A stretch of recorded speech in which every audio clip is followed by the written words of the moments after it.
What's happening, everybody? Hey, my name is Mr. Info 5000. And the clip I'm going to show you today is from a gentleman by the name of Brian Mast, M-A-S-T. He is a representative from the state of Florida.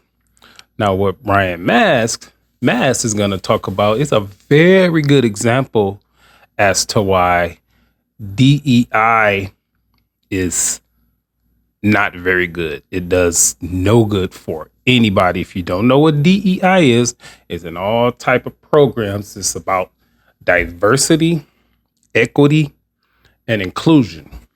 Kind of like affirmative actions. Like, I'm the type of person that believe you should get the job based on your qualifications or position or anything, on your qualifications and your merit.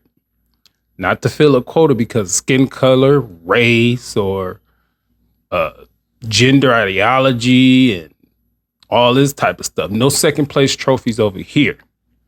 And I just think that Mr. Representative Maz gives a great example on why this is hurtful and harmful to everybody involved. So check this out. Responding to my colleague, who's somebody that I thank. I thank you for your service. If I can speak to you directly, I thank you for your service. Very proud to call you a brother in arms. But as I observe our units, we both served in diverse units in the military, but it was never by demand. And that is the argument that I'm bringing up here as we talk about service in the State Department or the military or anywhere else. There are no quotas over qualification. We didn't need an African American or an Asian or a white sniper or bomb tech or canine handler. It was just simply who raised their hand, volunteered, proved that they had what they needed to make it and be effective in that role, and pursued it and reached their goal. That's what it was all about. And to give the appearance at any time that it is anything other than that, that is un-American, and that is the problem I have with the appearance that this office is giving. I'll ask a couple of questions here. Is baldness, somebody that looks like me, does that make you a better diplomat, ma'am? I think I know the answer, but... Not that I know of. It doesn't. If somebody's 5'8" like me or 6'3" like somebody else, does it make them a better diplomat? No, I do not believe so. Likewise, does being white make somebody a better diplomat? No, I do not believe so. African American? No, I do not believe so. Asian or Islander? Any specific group? Native American? It doesn't.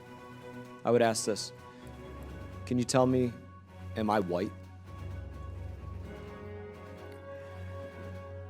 I would allow you to tell me how you characterize yourself.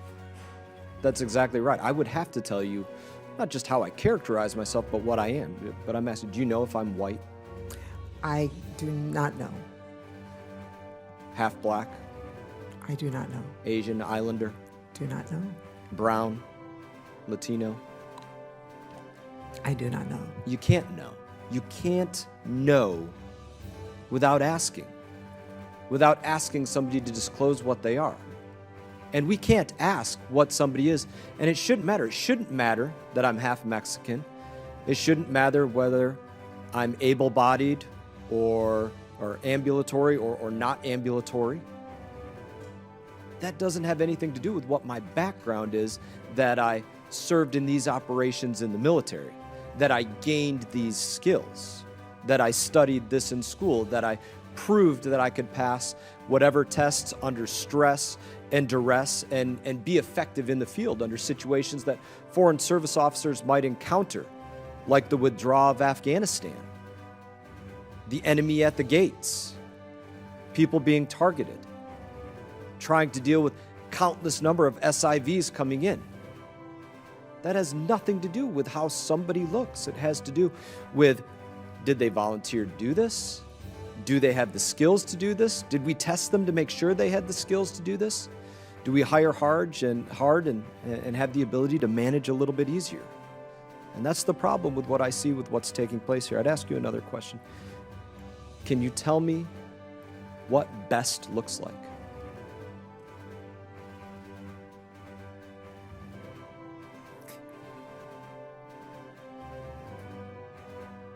I'm not sure I'm fully understanding what you're getting at. What with does the best candidate look like? Yeah. The best FSO officer, we'll use that, the best foreign service officer. What does the best look like?